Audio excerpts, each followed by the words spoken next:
Hey, hi everybody. This is week 5 of Rev Up Your Startup. And right now we had Kevin and he just jumped off, and we have Nicole is with us, and we're going to go ahead and get started. Um, I want to start. Last week we didn't talk about this. I gave you guys this as a download, but I didn't really talk about what it was. And so, whoops. Um, I want to share this with you really quickly because this is a very cool tool. So we talked about sales process, and we talked about the different activities you could be doing at different times. And this is really just a good way to track that. So if you think about, okay, in the prospecting part of it, I want to be doing, here's some things to get new logos. I want to do account-based marketing, and I want to do trade shows. Whoops, that shouldn't say Modus, but I guess it does. Okay, whoops.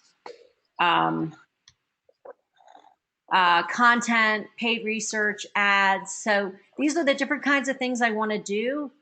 And then I want to think about what value do I want to get at it? So how many, like if I'm going to do account-based marketing, how many emails do I need to send out, and to how many people, and how many leads will that deliver, and how many opportunities will that deliver? And then what would be the average value for each one, and what's the total value, and then what are the costs? And so this is just a worksheet to help you think about how are you expending revenue and resources as you're doing different sales and marketing activities. So I'm not going to really go through this. It's just a really great tool to take home and work on as you're building your prospecting part of the funnel. So that was my continuation from last week. So this week we're going to talk about building your sales funnel, how to develop and fill the funnel that will help manage your leads and enable accurate forecasting. So one of the most difficult things for any company is forecasting. And what we learn really the hard way is when we don't forecast properly, we're not able to deliver adequately. So if we don't know that things are going to close, then when they do close, we don't have the resources available to support them. And vice versa. If we think stuff is going to close, we're onboarding teams and doing work to make sure that we have resources available for business that's going to close that doesn't close. So what we want to do is use a tool that will help us manage those leads so that we can predict accurately. So we always want to start with a single sales objective. And a single sales objective is, what am I going to sell, or to whom am I going to sell what product, for how much money, and by what date? So we're going to collect this about every one of our opportunities, and then we're going to put it into the funnel. But we always talk about a single sales objective. And when we're putting stuff into our funnel, which is, again, our funnel is our tool for managing our leads. When we put stuff into our funnel, we always want to think about one thing at a time. So let's say that I could be selling to Sony Enterprises, and I could be selling 6 different things to them, but each one has different people in the buying process, and it might close at a different time, and they might want to decide on each one separately. So I want to make sure that I'm really clear about selling one thing at a time. And in this case, this is how we write it. So what am I going to sell to what company? So you might have, if you were working with Sony, you might have 6 single sales objectives that you were selling to Sony. So that's our starting place. And we're going to want this for every single one. But what we want to remember is that early in the sales process, we may not know exactly what they're buying or how much it's worth or what date it's going to close. So we don't have to put that information until we're ready. So I'll go back to that in a minute. I just wanted to bring it up as our starting place. This is a different representation of what we were talking about last week. Okay? Whoops. Hang on a second.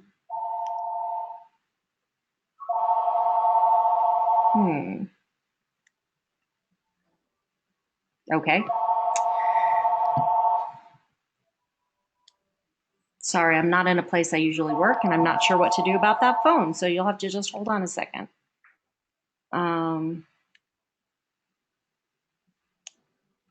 Okay, sorry about that, gang. Okay, so this is what we were talking about last week. So when we have a sales process, we start with, first we want to target our audience, then we want to build brand awareness, we want to develop interest, and that is what we're beginning to do in the prospecting part of the funnel. Then we're going to continue to develop interest. We're going to determine needs. That's what we do in the qualifying part of the process. And then we're going to do a little bit more determining needs. We're going to educate, and we're going to handle objections. And we do that in the verify part of the process.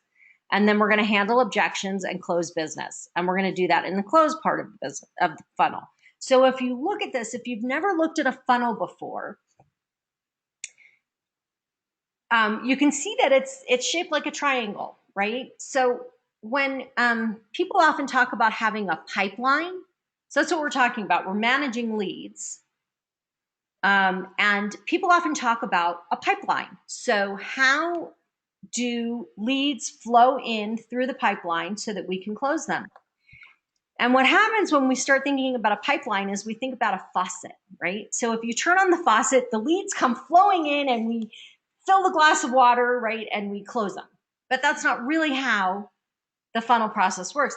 That's not really how the lead generation process works. What happens is we have a bunch of stuff at the top that we think we might want to work on, and maybe there's an opportunity. And then as we begin to work them, we realize, oh, that's not really an opportunity. Oh, they don't even have any interest. And then we get into qualify and we go, oh, they may be interested, but they don't have any money. They're not really a good fit with us. They don't do business. Oh, their timeline is not until next year, right? So we start to pull things out of the funnel as we go down. So we want it to be shaped like a funnel so that when we are building our business for next year, we have lots of stuff coming in the top so that it will close later on.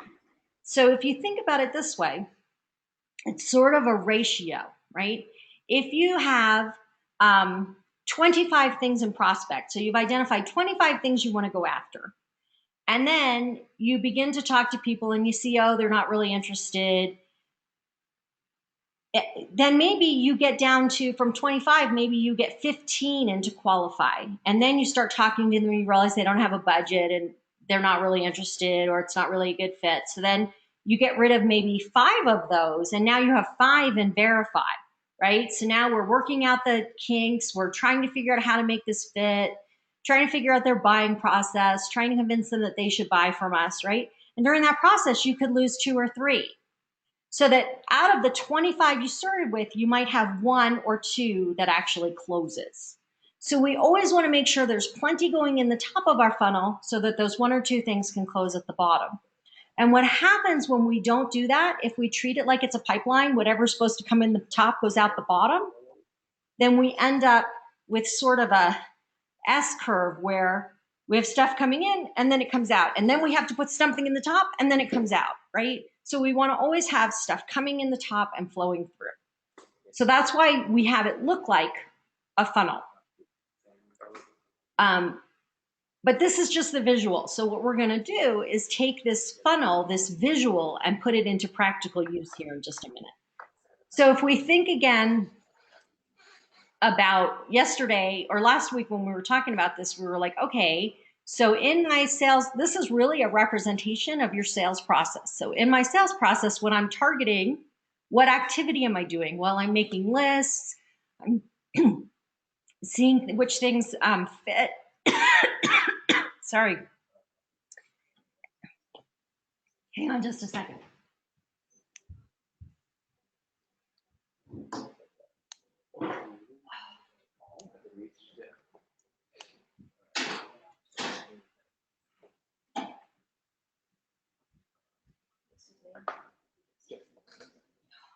Sorry about that. Suddenly couldn't talk. Okay, I have water now.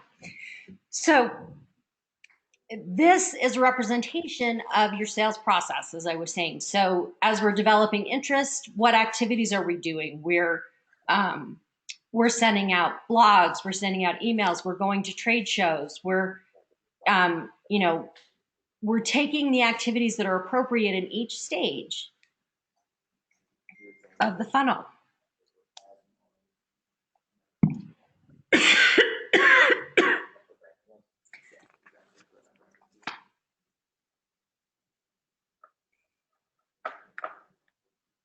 Sorry about that. Hang on one more second.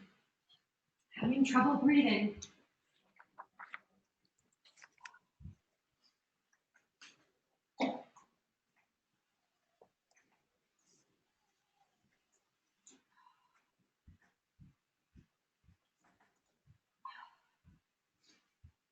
Sorry, not sure why I'm having asthma, but we'll just keep going. All right, so this is the representation. Now let's think about how do we operationalize this? Nicole, before I go further, is this making sense? Do you have questions about how this flows and how it relates to what we did last week? No, I don't have any questions. We use Copper, and so I can just be in my email. I can see all my opportunities. I know the tasks. I know where they're at, and if they're a lead, if they're an opportunity, Great. you know, that kind of stuff. So this all makes great sense to me and falls right in line with what we've already got implemented. Great. So I'm going to show you a very dumbed down version or a simple version of how this works. And I want to walk it through. Even though you're using a CRM, which is better, we want to still look at certain reports. So let's... Yeah, actually, this is really cool because we are going to integrate, or we did integrate Google Data Studio with Copper. And so we get to create all of our own dashboards and all of our metrics. Good. And so this could be something to make sure we have as a guide. I mean, we would probably use this Excel, or we could just convert this into Data Studio. And right. So it's great. Yeah. Yep. Okay, so what we want to make sure is that when we're using a CRM, or whether we're using a spreadsheet, whatever tool we're using, or just a pipeline software, that we make sure that we represent those steps that were just in the last screen. So when we are filling out information in our funnel or our CRM, there are certain things that we always want to make sure we have. We want to know the sales rep's name, which is in the CRM is inevitable.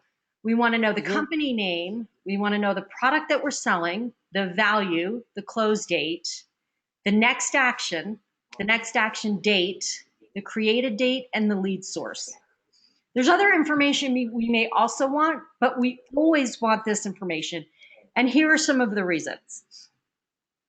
I think the first things are pretty obvious. Obviously, you need to know who's selling. Obviously, you need to know the company name, or you don't know what you're doing. Clarifying the product and the value is also important. Making sure that we have a single sales objective, not multiple things. So if you look at it and you're like, wait a second, that's like 3 or 4 different things. We're not selling them, we're not selling them this entire package at one time. We're going to start with a website, and then we're going to go to SEO, and then we're going to go to ads, social media ads, or something like that. And you realize they're not buying all of this at once. They're really just buying the website right now. We'd love to sell it to them as a package, but they're only buying one thing at a time. So we want to be sure when we're looking at product that we have narrowed it down to one thing, unless they're buying the whole package at one time. If they're like, we're going to spend $100,000 and we want you to put the entire package together right now, then it's one single sales objective. But if they're like, we're going to buy this and then we're going to buy this, we want to make sure we have each product listed separately. Okay. And then the close date is really important. And it's one of the things that people have the most difficulty with, because they don't ask the questions early on in the process to understand what decisions have to be made and what things have to happen in order to have those close dates. So what we find is when we're looking at the funnels, those close dates constantly move. And when we see that, we know that we then need to work on getting the process understood early on. Now, the next thing on here, is next action. And that's important because it's not enough to just know what's going on. I have to regularly look at my funnel and decide, what is my next action? And if you're reviewing somebody's funnel with them, you need to see, what is their next action? What are you going to do next to move this sale forward? And as an individual, so if I'm looking through my funnel and I just see a whole bunch of leads, and I don't have a very clear precise, actionable next action, then I look at my funnel and I literally kind of scratch my head and go, okay, what should I be doing now? But if I get off the phone or I finish my last activity and I go, well, the next logical step to move this forward is to have a meeting with Joe to discuss these things. So my next action is to set up that meeting with Joe to discuss these things. And I'm going to do that on Thursday. Now, when I'm looking through my funnel, instead of going, God, there's so much work here, what should I do next? They're really easy, obvious next steps. And it's easy to use your funnel to move things forward. And things don't get just stuck or just left. So one of the things that we do when there's blanks in next action is we deal with it. I'll just deal with that later. I don't know what I'm supposed to do. So I got to go back and look it up and figure it out. I'll deal with it later.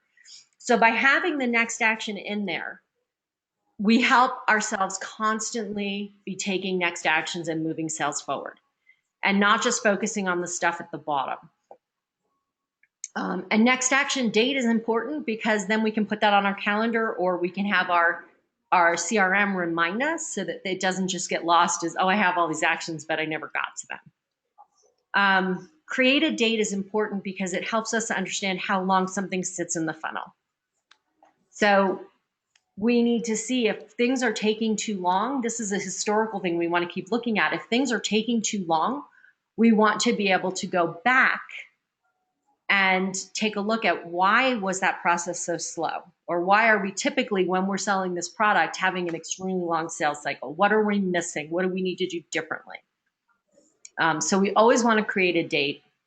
And then a lead source is also important, and it should be very specific. So if you went to a specific trade show and you got leads, make that your lead source. Be as specific as you can be, because you want to then go back and look at, I showed you, when we started, I showed you that sheet.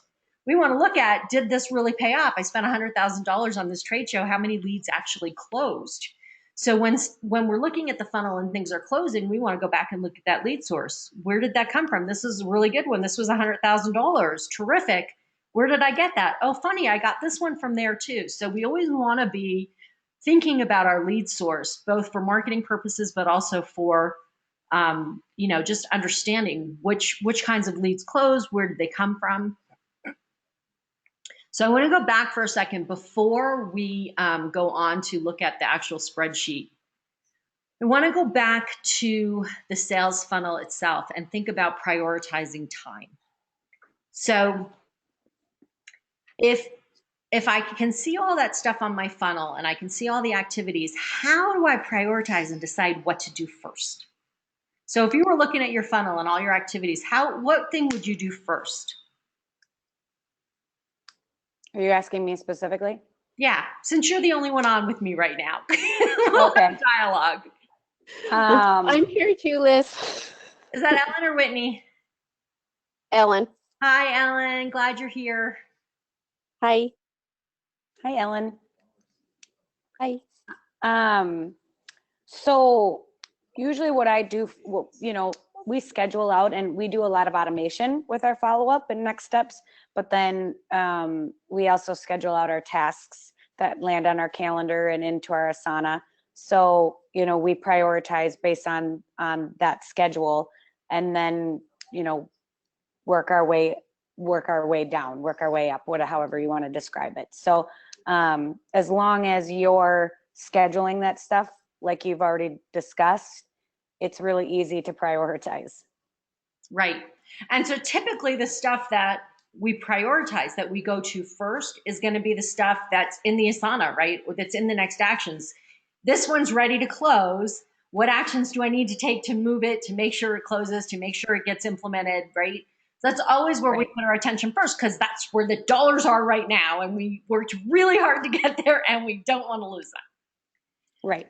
So then that makes sense. And then typically when you ask people what's their next priority, they're going to go up the funnel just a little bit to verifying working the funnel, right? Working all that stuff. And I'm going to argue that's not the next place to go. So if that's not the next place to go, what do you suppose is the next place to go? What should be your next priority be? Ellen, what do you think? Well, gonna prioritize people who've reached out to me to make sure I'm being responsive quickly. And that's really important. That's really important. I'm going to throw something at you. I'm going to throw you a curve. And I'm going to tell you your first priority is closing business, and your second priority is prospecting. And here's why. What we typically do is respond to input that's coming to us. We tend to be reactive. This one's already in process. This guy called me. I got to call him back. Somebody reached out to me. I got to call them. I got to, react. And those are important, and we absolutely have to do them. But we naturally do that because we react to inputs. If you do that and you prioritize those activities before you prioritize prospecting, your prospecting will never get done. So what happens then is that top of your funnel that we talked about that needs to be full doesn't get full, and it tends to shrink, and then the activity in the rest of your funnel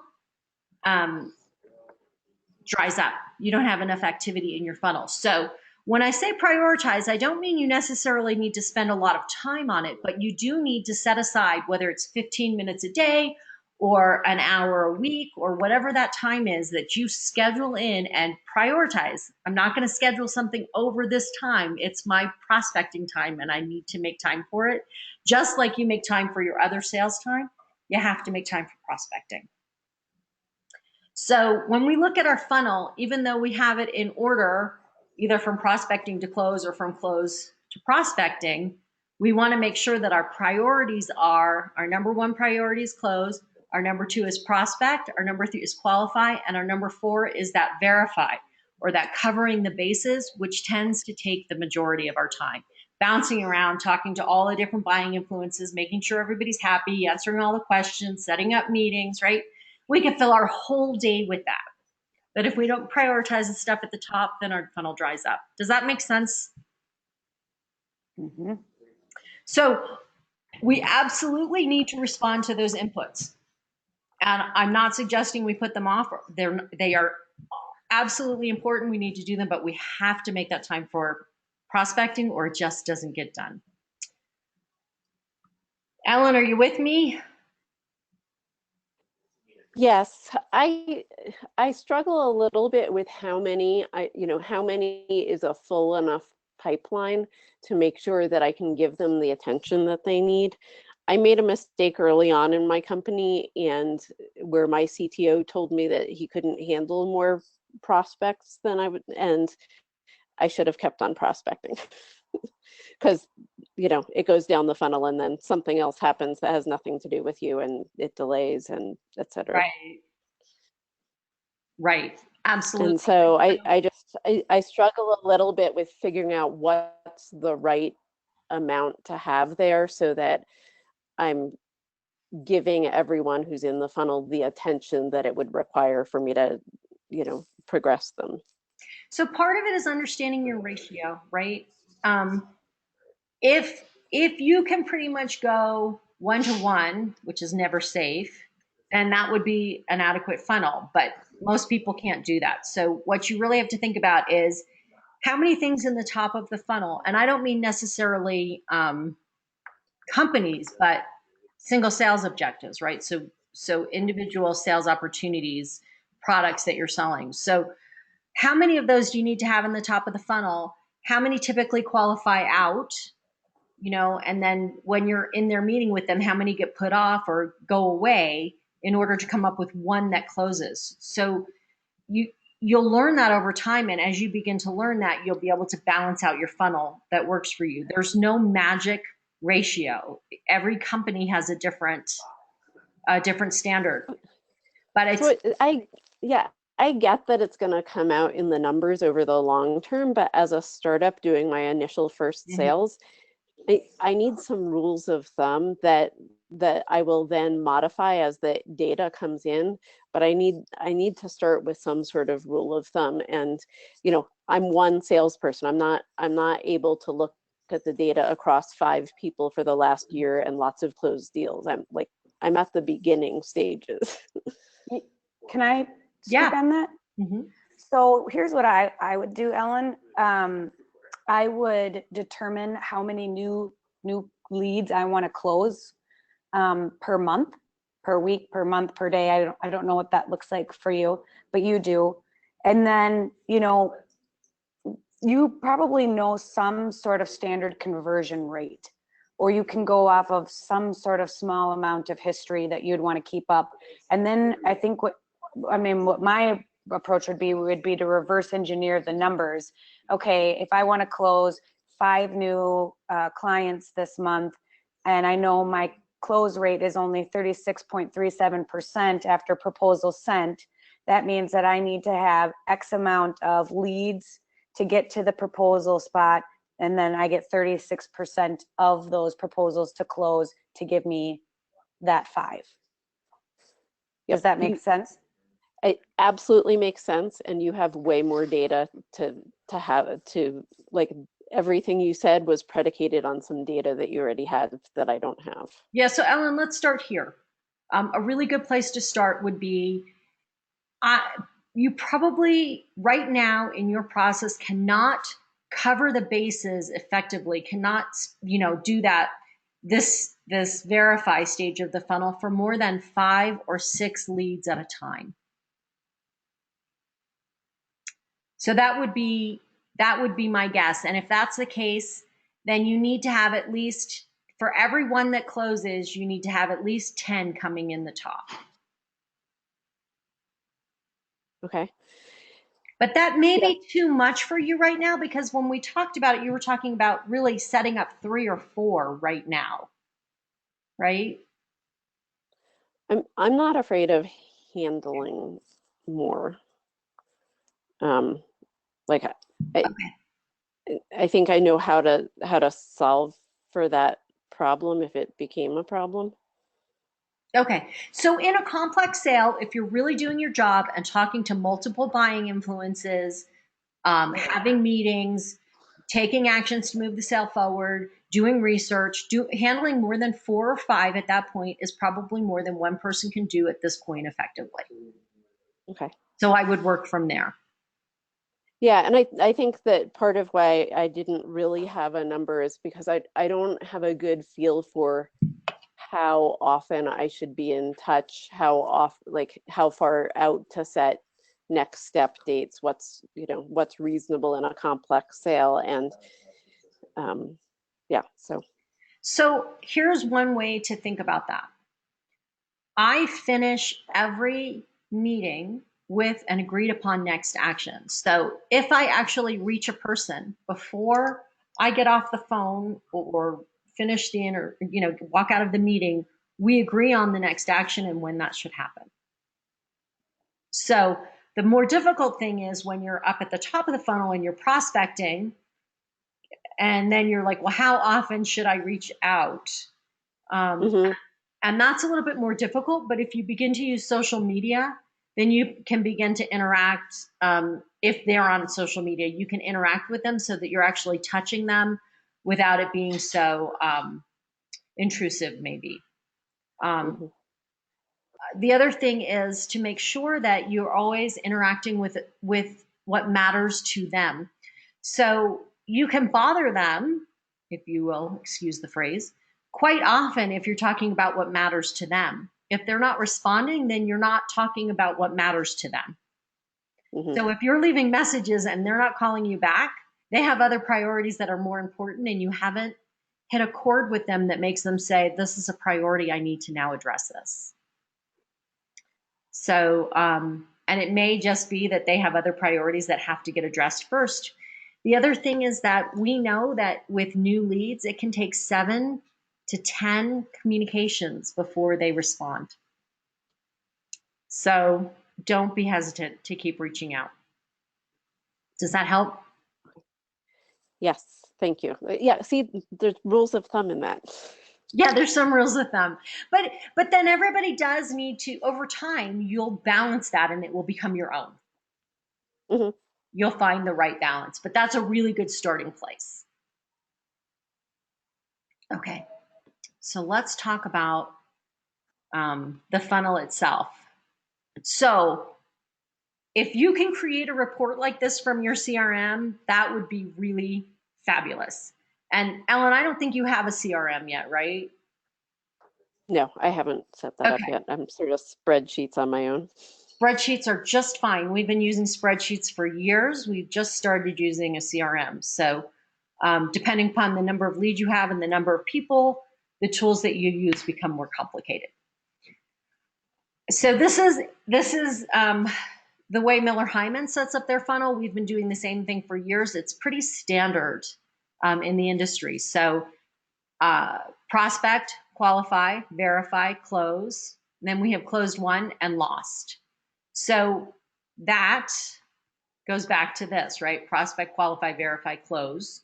And then we just added one and lost.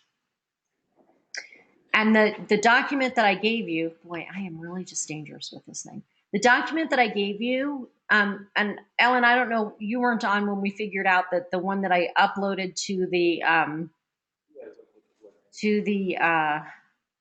close quickly didn't load, so I emailed it to you. So you actually have this as a spreadsheet that you can work on, and it will calculate. So each of these that has a number will actually calculate. So when we're working in this, we put our prospects in the top, then qualify, verify, and we can actually put them here so we can sort them later. Who the person is that we're in contact with, and that may be more than one person if it's a complex sale. What the product is that we're selling, the amount, who the rep is, and this order doesn't have to be this order, the close date, and I like to highlight the close date if it isn't a real one, the next action date, the created date, and the source. So this is all the stuff that we talked about. And if you can actually create this as a report, it will really be helpful. And again, so when for me, looking at this as an individual, it helps me to prioritize my time, because I'm going to start here at the bottom at close and make sure I close that business. Then I'm going to go up to the top and make sure I'm putting things in prospect and moving them through the process. Then I'm going to go to qualify. Then I'm going to start doing all of the activities that need to happen for these that are in process. Does that flow make sense now that we see it on the funnel? Yeah. Do you ever put things like paid pilots? Yes. I mean, in my mind, it's really part of the verify process, but in some ways it's a separate close. Yes, it is. It's an individual, it's a single sales objective. So you cannot close the next thing until you close that. So the pilot is your first single sales objective. And then you would have a second single sales objective, which is whatever you would be selling after that.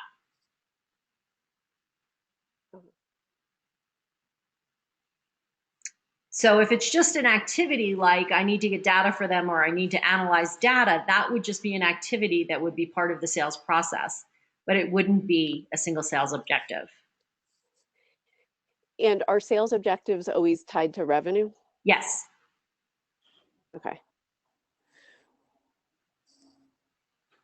And so, yeah, and we want them to pay for a pilot because it costs us a lot of money to run a pilot. And what we also know is that people who don't pay for things don't appreciate them. It's just the way it is. Even if you don't charge them a lot, we want to make sure that they recognize the effort that we're giving forth, right? Mm-hmm. So having a paid, even if it's not a hugely expensive paid pilot, you want to at least cover your costs, okay? Yep. So what I want to do is, if you were to take a look at your, is that a puppy on your lap? Have fun. Hi, Chefs. Yay. So if you were, I don't know why I keep doing this. This is next week. We're not ready for this. Okay, so if you took a look at your list that you brought with you, how many single sales objectives do you think you have on that list that you worked on?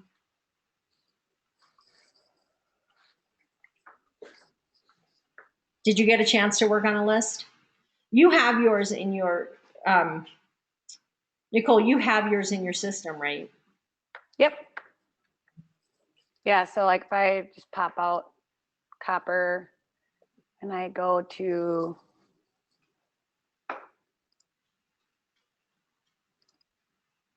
opportunities, right here, my email, it prioritizes them out for me with the values, second follow-up, proposal sent. I can see everything right here. Okay, so if you look at your stages of that are in there, do they? What are your different stages that you have in your funnel, in your CRM? Lead, convert lead into an opportunity, and then it goes into follow-ups and negotiation, and then either closed won or closed lost. Okay, so what you've just done is a really typical way that people will move through this. And what's happened is you've mixed your stages and your activities, right? So Right. up, So it should actually follow our sales process. So it's a lead, then we have the discovery meeting, then we either lose them or they turn into an opportunity. right? So you have lead, and then that process is the next step is called qualify, right? And when they turn into a lead, then you're either pursuing that or right. So that next step is going to be something that indicates you could call it covering the bases, you can call it verifying, you could call it pursuing, you could call it let's see, the Miller Hyman is universe above in. It's actually in the funnel. So there are lots of things that you can call it, but the activities are different. So then you're following up, you're doing assessments, those are activities that you do during that stage. So you really only have 5 or 6 stages in your funnel. And all of the are activities. I should actually have lead, discovery, opportunity, negotiation, ramp up or full scope strategy, closed won, closed lost. Okay. So then, right, that's fine. And then put the activities that go with each one of those stages. And in many funnels, I haven't played with the funnel the CRM that you're working with. You can actually put those stages in, the activities in, and check them off when they're completed within each stage. okay. I wonder if we could program those into Copper and automate them. I think you probably can. You might need to call and ask them how, but I think you probably can. Okay. And then sometimes people like to also add status. So like you might have a status that's moving forward or on hold or preferred vendor, or like you might have some of those that you'd like to be in there. So, and then you could put one more column in if you wanted to, so that you could see the status. You don't have to.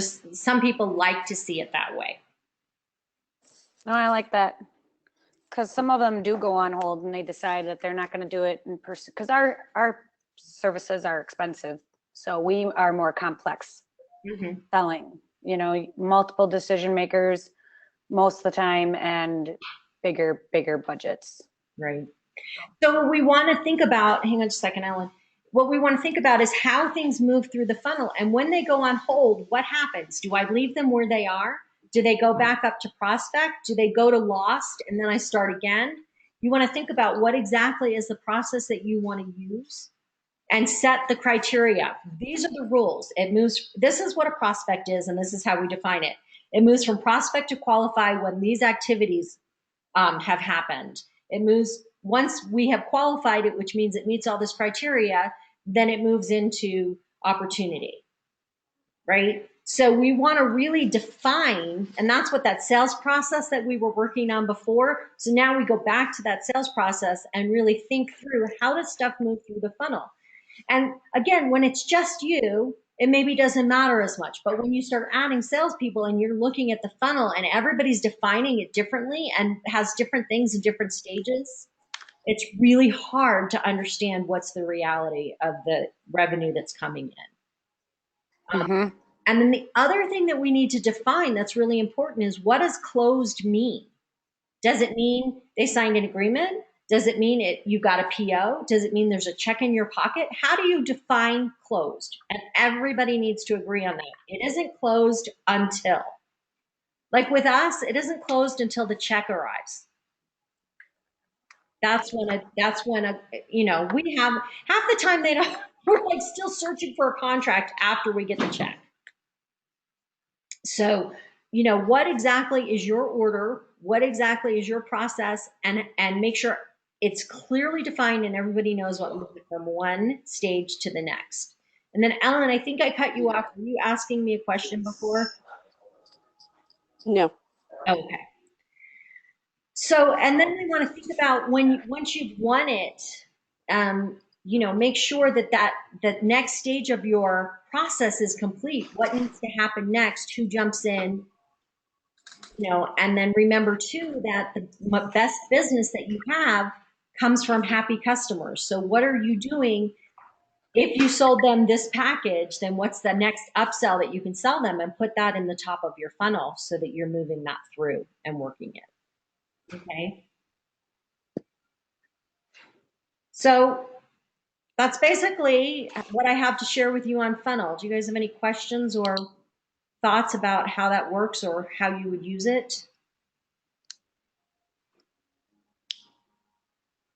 And Nicole, do you have a team that you would do funnel reviews with, or are you primarily doing the selling? So No, we have our team. We have a sales meeting every week, and we run through our funnels and follow up and tasks and all that stuff. So, okay, so let me tell you about when you're looking at somebody's funnel and you want to do a funnel review. So there's a couple of things. One is, when we think of a sales meeting, is not necessarily the best place to do a complete sales funnel review, because there probably isn't time. So it's a really good thing to do, to plan on once a month to do a complete funnel review with each sales rep. And then what do we want to look for? We want to look for the shape of the funnel to make sure there's stuff coming in the top so that it's not going to dry up. We want to look for things that have been bouncing around too long and they're not moving forward. We want to look at that next action and make sure they have next actions in there that are actually moving the sale forward. So salespeople tend to think about next action as being, what am I going to do next? As opposed to, what do I need the customer to do next that's going to move this sale forward? So when you're looking at their next actions, you want to actually be looking at, do you have a next action that's going to move the sale forward? You want to look at stuff that's been sitting in the funnel for a long time and you don't think it's real. You want to have them get it out of the funnel so they're not wasting time on it. You want your funnel to be active, probable leads. So once it gets from prospect into qualify, if it doesn't keep moving, we need to ask, why has this been in qualified for 3 months or 4 months? Is this because you don't have time to follow through, or is this really not a lead? Or are you not able to get to the right people? And if we're not able to get to the right people, is it because we don't have the right language? Are we not, using things that are of value to them? So we want to go through a process and look at every single lead and make sure they're moving forward. So what happens when we just do it in a sales meeting is we tend not to have time to do anything but look at the ones that are ready to close. And so what that does is it tends to put us in a predicament all the time, where we're just trying to figure out, how do we close this stuff, instead of looking, if we are starting at the very top and going through with our sales reps, we can make sure that they've asked the right questions, the 10 tough questions, the answers to what's the sales process, who needs to be involved. You can ask them if they've covered bases with all those people. So we want to use it as a way to make sure that we always have stuff moving through the funnel in a way that's healthy. So and we can work on that more if you want to do that later. All right, that is all I have. Do you have any other additional questions?